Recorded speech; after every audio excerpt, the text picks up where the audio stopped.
Hello student, in the last lecture we discussed about second factor which affect product obtained at electrode. So the last factor, that is cell potential. So today we are going to discuss the last factor which affect product obtained in electrolytic cell. Okay? सबको पता होना चाहिए तीन factor कौन कौन से हैं.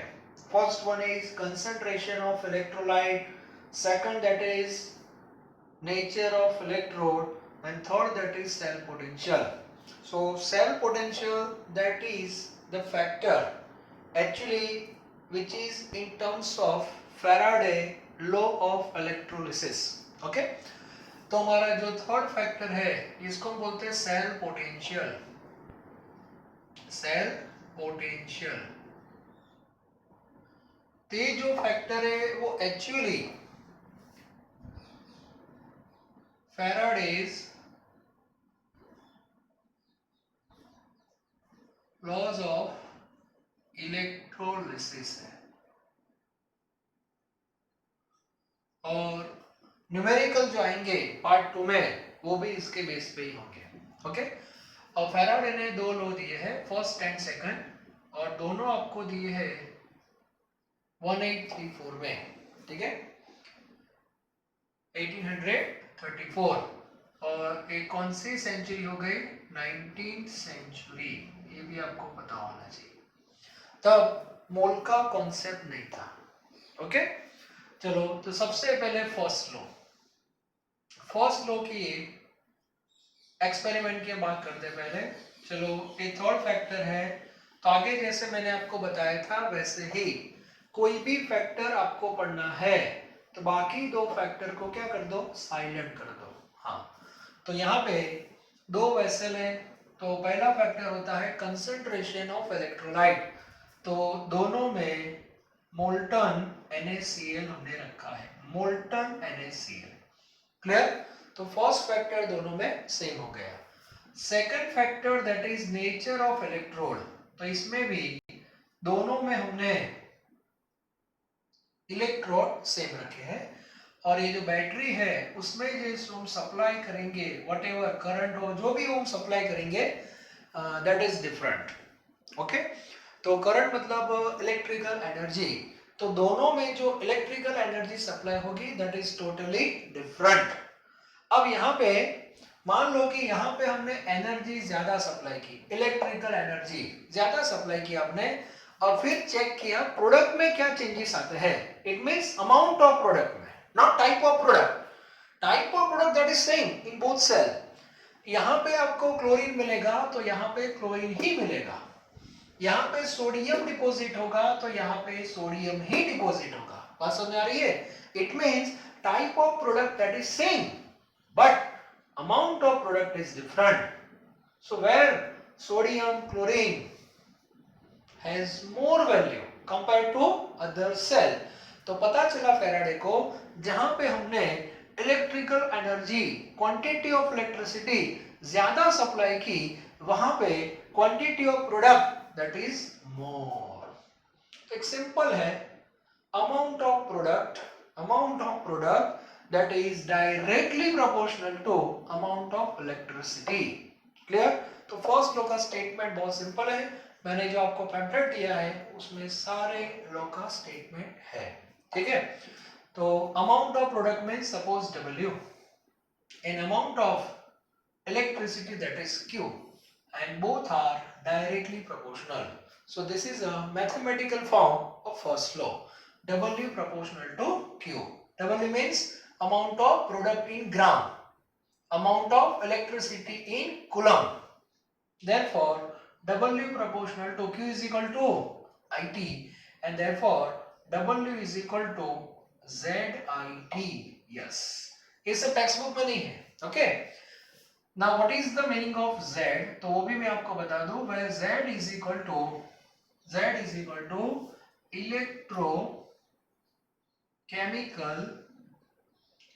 Electrochemical equivalent. Yes, इसको बोलते हैं इलेक्ट्रोकेमिकल इक्विवेलेंट. Yes.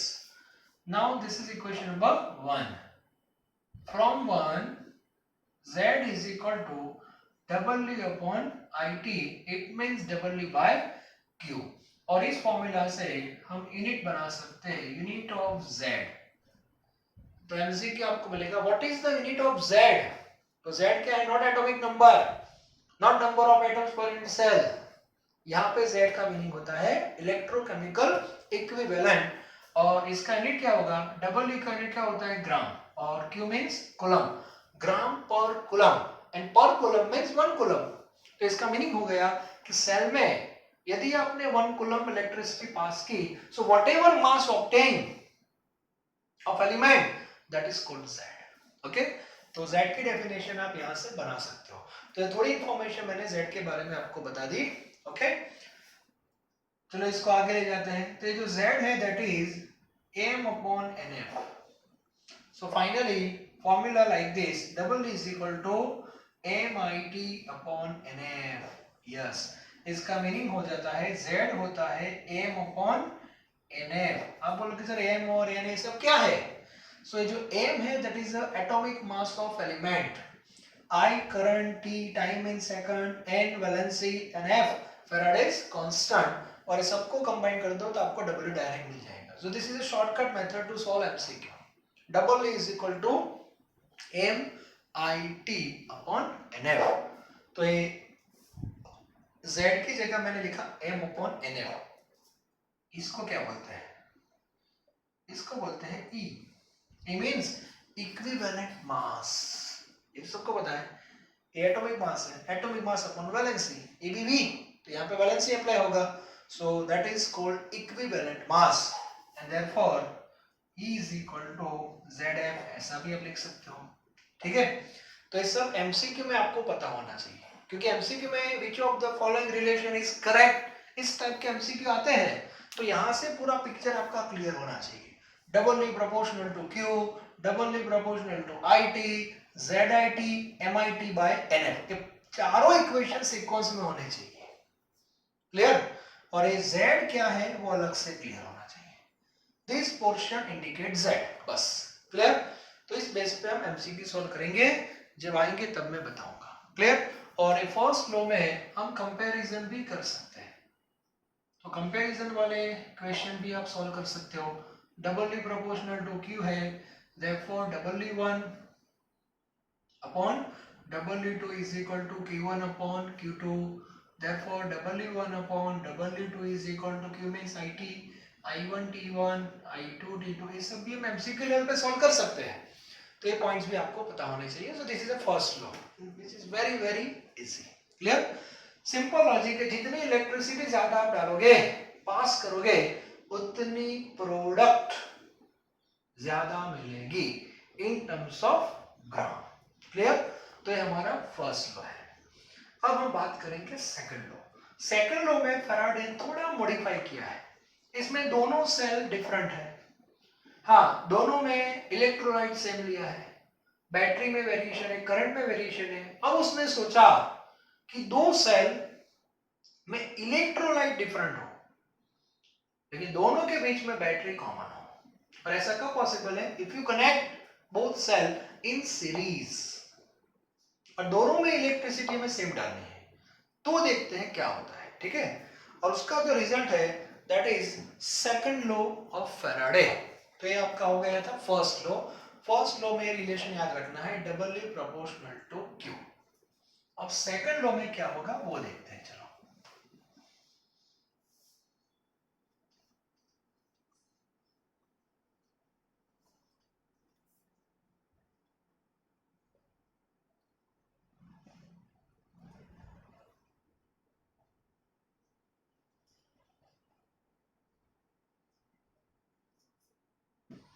सेकंड लो में फिर से दो वेसल, इसमें मोल्टन NaCl और इसमें MgCl2. Molten MgCl2. Okay, anode cathode.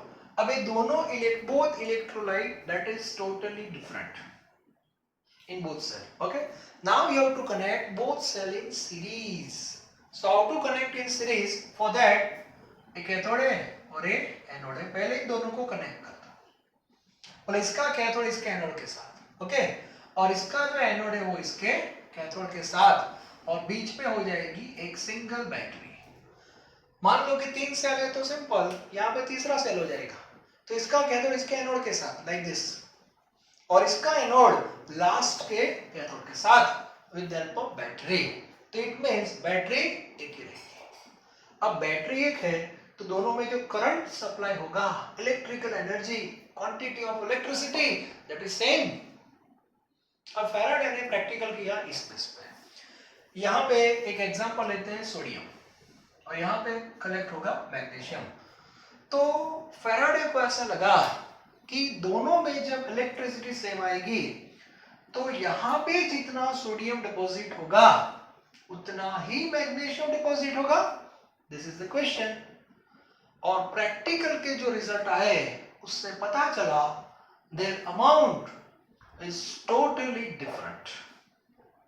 Sodium ज्यादा मिला कंपेयर टू मैग्नीशियम, और ऐसे बहुत सारे एक्सपेरिमेंट किए फैराडे ने इस बेस पे।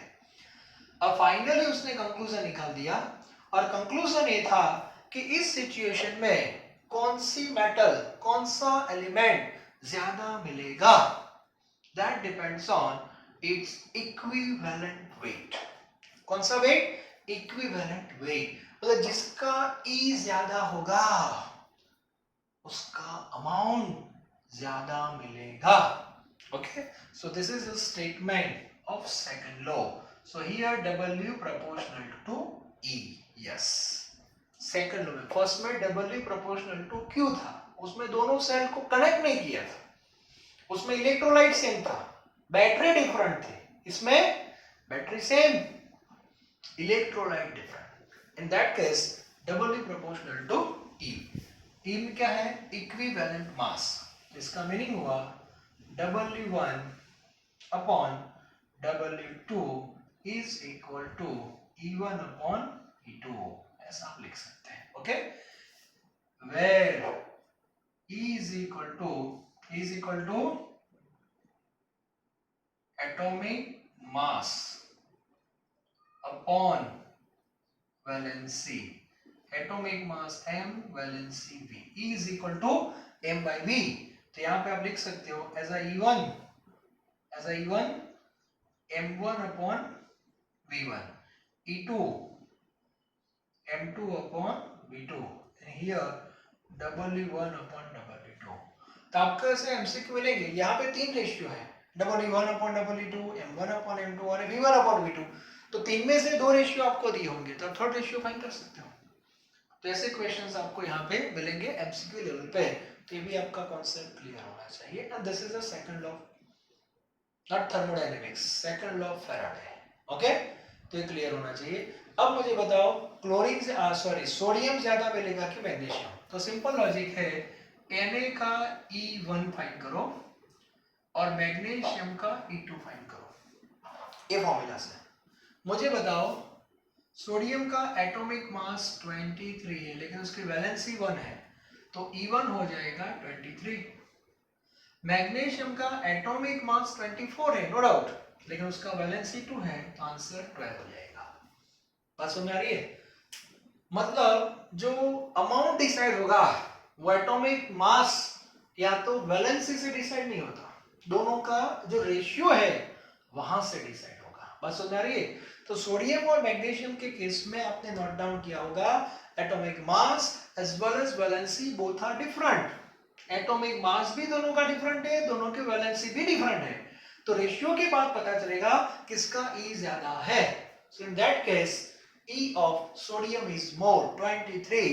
so obviously जब आप प्रैक्टिकल करोगे तो इसमें सोडियम मेटल आपको ज्यादा मिलेगी। क्लियर? दूसरा एक क्वेश्चन आपको बता रहा हूं मैं।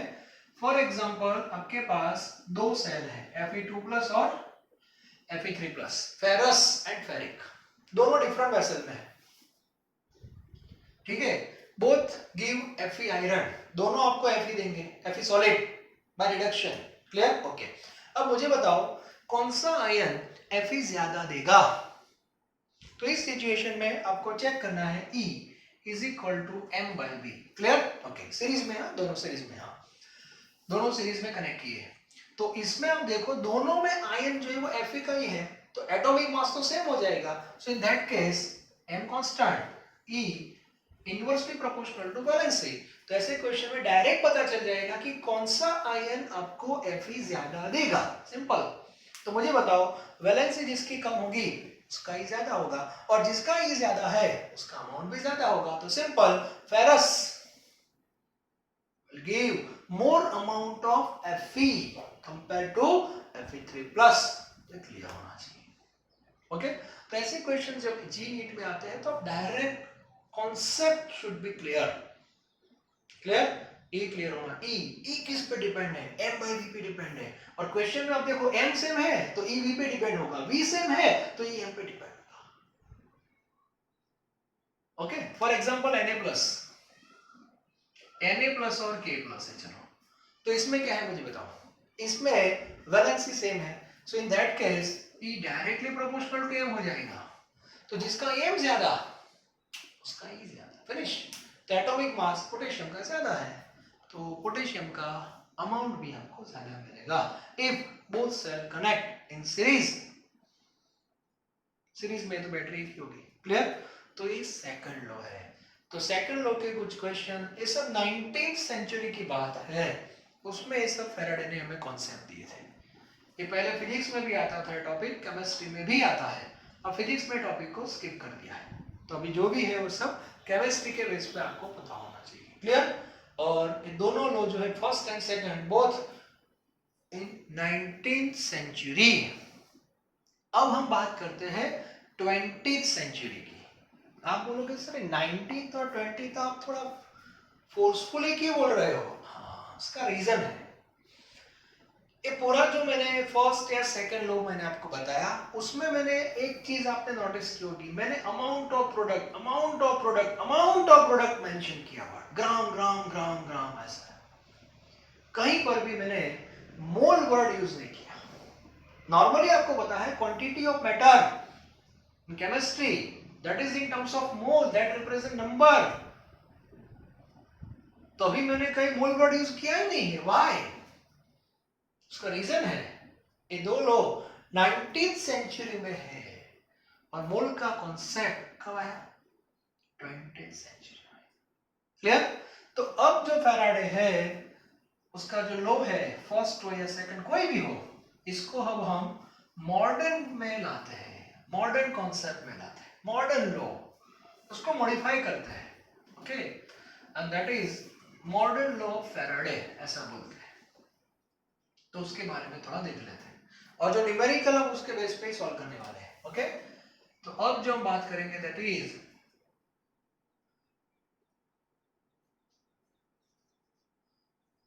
लिखा है टेक्स्ट बुक में है कि नहीं मुझे पता नहीं है, ओके। डेट एग्जैक्टली मुझे याद नहीं है, कोई बात नहीं, डेट एग्जैक्ट मुझे याद नहीं है, लेकिन है मॉडर्न लॉ। अब इसमें देखो क्या करेंगे हम। सबसे पहले मान लो कि डायग्राम है हमारा molten NaCl, Na plus and Cl minus, ये दो इलेक्ट्रोड है,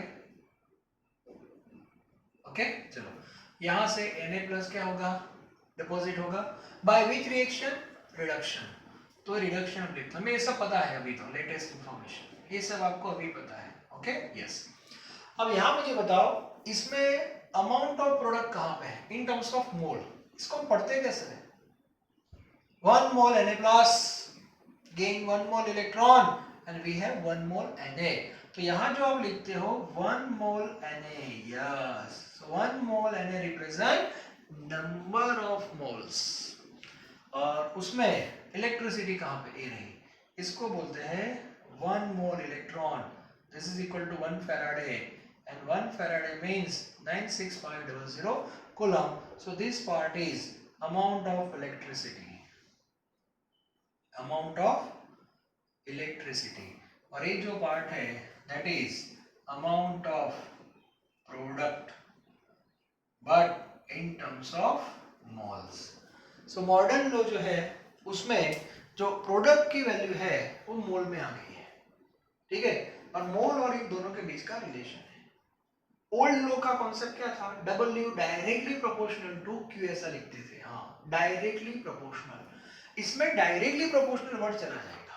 इसमें स्टेटमेंट कैसे बनेगा कि number of moles of product, number of moles of product related with amount of electricity through stoichiometry। हाँ, stoichiometry। इसका मीनिंग क्या होता है कि आपको 1 मोल सोडियम चाहिए, so you have to pass 1 Faraday. तो आपको एक रिलेशन मिलेगा कि आपने 1 फैराडे पास किया तो आपको 1 Na मिलेगा, आपने 2 फैराडे पास किया तो आपको 2 मोल मिलेगा, आपने 3 फैराडे पास किया तो आपको 3 मोल मिलेगा। तो आप ये जो बोलते हो relation, that is stoichiometry. That is stoichiometry. So stoichiometry, that is a mediator between number of moles of product and amount of electricity. ये amount of product है in terms of mole और amount of electricity है। Amount of electricity you can write in terms of electron, in terms of Faraday, in terms of Coulomb. Clear? तो ये modern law का statement है और इसके base पे हम क्वेश्चन सॉल्व करेंगे, आप देखना। ठीक है, लेकिन मॉडर्न लॉ क्या है वो आपको पता होना चाहिए। सेकंड लॉ की हम बात करें, फॉर एग्जांपल मान लो कि 3 वेसल है, फर्स्ट में मोल्टन NaCl, ओके, सेकंड में molten MgCl2, molten AlCl3। Clear? ये तीनों सेल को कनेक्ट किया सीरीज में with the help of one battery. Okay, तो तीनों में मुझे बताओ रिएक्शन तो तीनों में होंगे, नॉन एस पैराडॉक्स। तो इसमें आपको सोडियम मिलेगा by which reaction Na plus electron is equal to Na solid, Mg2 plus 2 electron Mg solid, Al3 plus 3 electron aluminium. तो आइडियली सबसे पहले आपको ऐसे रिएक्शन लिखने हैं, फिर आपने नोट डाउन किया कि यार तीनों सीरीज में है, अब तीनों के बीच में बैटरी तो एक ही है तो करंट तो सेम ही आने वाला है, current means amount of electricity. तो आपको ये तीनों को बैलेंस करना पड़ेगा। यस, तीनों को बैलेंस करना ही पड़ेगा क्योंकि तीनों में इलेक्ट्रिक सेम आ रही है, तो बैलेंस कैसे करोगे? तो फर्स्ट रिएक्शन को 6 से मल्टीप्लाई कर दो, इसको 3 से कर दो और इसको 2 से कर दो। क्लियर? तो सब में क्या हो जाएगा 6 6 6। Okay, now proportion between Na Mg and aluminium. अब मुझे बताओ इलेक्ट्रिसिटी जब सेम हो जाएगी तो सोडियम के कितने मोल मिलेंगे? सामने तक 6 ले जाओ, 6 मोल, मैग्नीशियम 3 मोल और एल्यूमिनियम 2। सो प्रोपोर्शन बिकम्स 6:3:2। और इस बेस पे आपको बहुत सारे एमसीक्यू मिलेंगे प्रोपोर्शन के बेस पे, that is mole proportion. Okay, तो ये सब आपको पता होना चाहिए और आगे जो मैंने लिखा था फिर भी आपको क्लियर होना चाहिए। 1 mole electron this is equal to 1 Faraday is equal to, ये रिलेशन कहाँ से आया सबको पता है। 1 मोल इलेक्ट्रॉन में कितने इलेक्ट्रॉन होंगे? 6.022 into 10⁻23 और एक इलेक्ट्रॉन के ऊपर कितना कूलम चार्ज होता है? 1.6 10⁻⁻19 कूलम। और इसका जब मल्टीप्लिकेशन आप करोगे सो 96487 कूलम आएगा and that is round of करोगे आप सो 96500 कूलम और 96500 कूलम को शॉर्ट फॉर्म में बोलते हैं 1 फैराडे। और नॉर्मली हम सारे न्यूमेरिकल जो सॉल्व करेंगे वो फैराडे में करेंगे, कूलम से फैराडे में चले जाएंगे। पहले कूलम आएगा, पहले आईटी होगा, आईटी के बाद कूलम, कूलम के बाद फैराडे।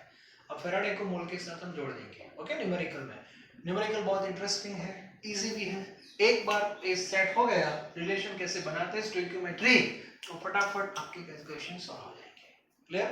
तो ये है आपका थर्ड फैक्टर। और एक दूसरा एक पॉइंट अभी एक माइंड में सेट कर दो, एक एमसीक्यू में हेल्प मिलेगी आपको। Number of gram equivalent is equal to number of F. Number of F means number of Faraday, मतलब नंबर ऑफ फैराडे और number of gram equivalent both are same. In future ऐसा कोई question आया, how many Faradays required to obtain 5 gram equivalent of sodium? Answer आएगा 5 ग्राम नहीं, 5 gram equivalent. Yes, normality वाला gram equivalent, yes number. तो number of Faraday and number of gram equivalent both are same. Clear? तो आज का ये जो lecture था वो हमारा थर्ड फैक्टर था। तो आज मैंने आपको तीनों फैक्टर बता दिए। आगे वाले दो फैक्टर थे that related with type of product, उसमें प्रोडक्ट का टाइप चेंज होता था। और ये जो फैक्टर मैंने अभी आपको बताया उसमें प्रोडक्ट का टाइप चेंज नहीं होगा, प्रोडक्ट का अमाउंट चेंज होगा। और जो अमाउंट है दैट डिपेंड्स ऑन इलेक्ट्रिसिटी। ठीक है? तो फर्स्ट लॉ में W प्रोपोर्शनल टू Q याद रखो, और सेकंड में W प्रोपोर्शनल टू E याद रखो। Q मींस इलेक्ट्रिसिटी और E मींस इक्विवेलेंट वेट, तो भी पता होना चाहिए। ओके, तो पार्ट 2 की जो थियोरिकल पार्ट था वो कंप्लीट हो गया। अब हम पार्ट 2 के न्यूमेरिकल लेंगे, जो इलस्ट्रेशन में होंगे, इंटेक्स में होंगे, एक्सरसाइज में होंगे। ये सारे क्वेश्चंस हम पहले ढूंढ के आपके सामने रख देंगे। क्लियर? और न्यूमेरिकल कंप्लीट हो जाएगा, इट मींस आपका पार्ट 2 कंप्लीट हो जाएगा। क्लियर? तो आगे हम पार्ट 3 लेंगे, उसके बाद पार्ट 4 लेंगे। Clear? Thank you very very much.